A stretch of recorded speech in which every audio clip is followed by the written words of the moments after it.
Hello everyone and welcome to episode 4 of Grinding for 3.0, the epic series which details my progress towards the 3.0 medal.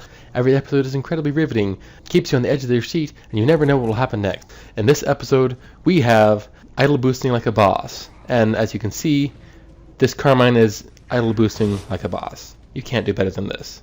Okay, it's pretty easy. Okay, yeah, it is. You pretty much power up your Xbox, load up the game, let it sit there, turn your screen off, save some power.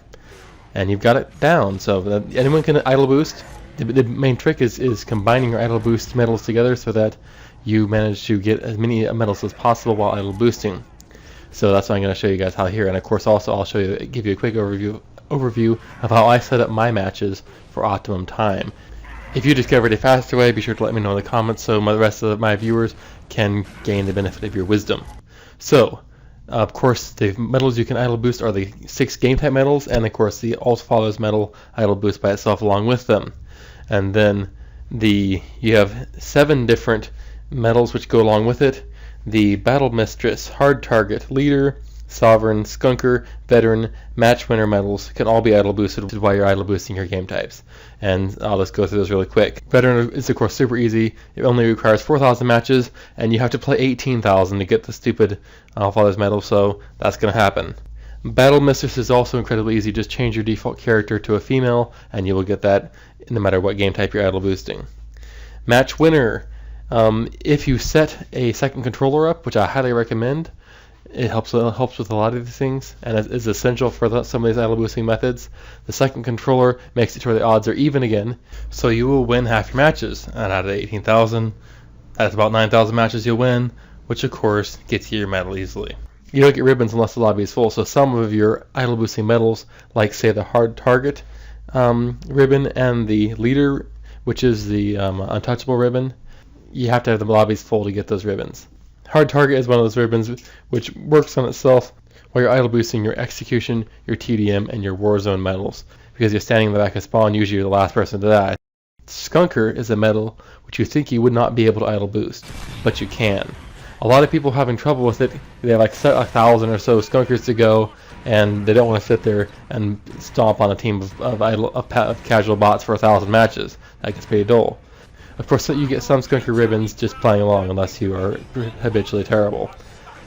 But in the idle boosting method, if you set your Warzone and Execution matches to 2 rounds to win, mathematically you have either the COG or the Locust will win the first round. Then of the round that the COG won, either the COG or the Locust will win the second.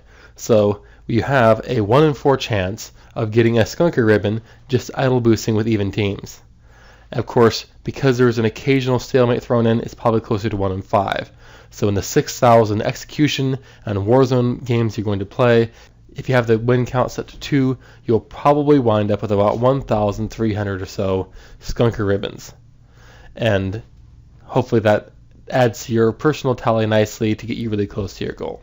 I'm going to cover the Sovereign and Leader medals on their own little section when I talk about how to set up a capture leader game, because it's sort of complicated. So here's my setup for each of my games.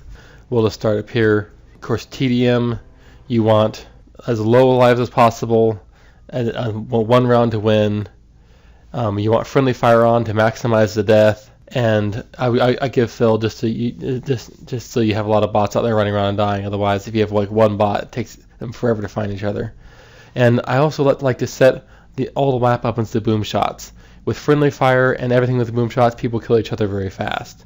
So that's one going to take a while. I got it legitly because I played tons of TDM. So I don't know how long it's going to take idle boosting. Alright, so moving on to Warzone. The very important thing in Warzone is you make sure that your time limit is all the way to 10. Because if you don't have your time limit up at 10, Warzone has no option to turn off the classic stalemate. So if anyone is alive at the end of the round, it draws. And it's very hard for bots to kill each other in 1 minute, so that needs to be at 10. I put boom shots all over the map, friendly fire on to maximize death, and it goes probably pretty quick. Execution, because you can turn classic stalemates off, allows you to have the same settings as Warzone, but with only 1 minute per round, and it's very likely that the number of lives will be imbalanced at the end of the timer, and so those will go by very fast. We're going to skip Capture Leader for now. Oh, I forgot to mention the other ones. You really want to make sure that the on game types where you die after being downed, for example Warzone, you want the bleed out time very low, but on ones where the person gets back up after being downed, for example TDM, you want the bleed out time to be very high. So King of the Hill, like I said, it's pretty obvious, just low second time, and power weapons, non-power weapons, doesn't really matter. People just have to sit in the hill and kill it, so this explains itself. Now the most tedious one of all is Wingman. This is the only idle boosting medal which actually makes you feel like you're on an endurance course. You get home after leaving your Xbox on for a whole day and you've only idle boosted like a couple hundred games. It takes forever. The best you can do is make sure that the goal count is as low as possible. I would give I set the time limit right around 3, just low enough to where it actually reset the game if like there's 1 or 2 bots running around forever not actually killing each other, but also not so low that they don't have time to get out there and collect a power weapon and do some damage. The weapons on the map, I don't like boom shots because bots suicide with them. Diggers seem to be useful because they go through walls and blow up on random people and are instant kills, so it gets around the execution requirement. And that's pretty much it. It's a long grind. So now we're going to move on to the last bit little information, and this is Capture Leader. In Capture Leader, you have a very obviously the fastest way you can do it is have a 10-second capture time, 1 round to win. And I just take all the weapons off the map so people actually focus on the lead. And I want to have as few weapons like diggers and boom shots and things that are capable of breaking the cap.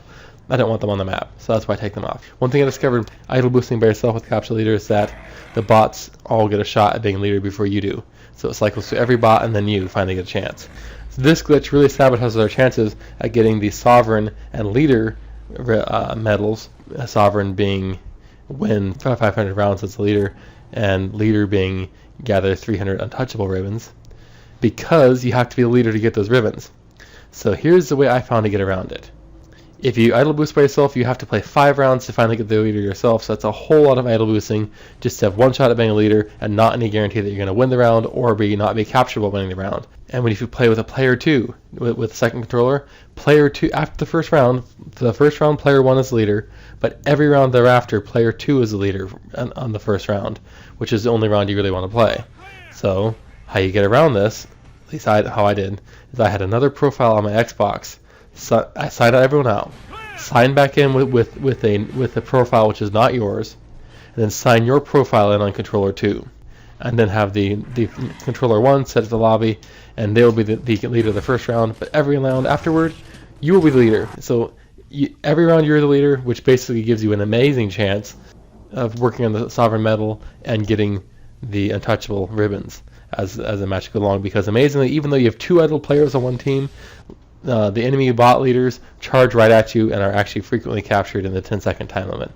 So that is it. There you go. Hopefully you guys found this very informative and it helps you in your idle boosting if you're still working on your 3.0 medal, and I will see you guys later.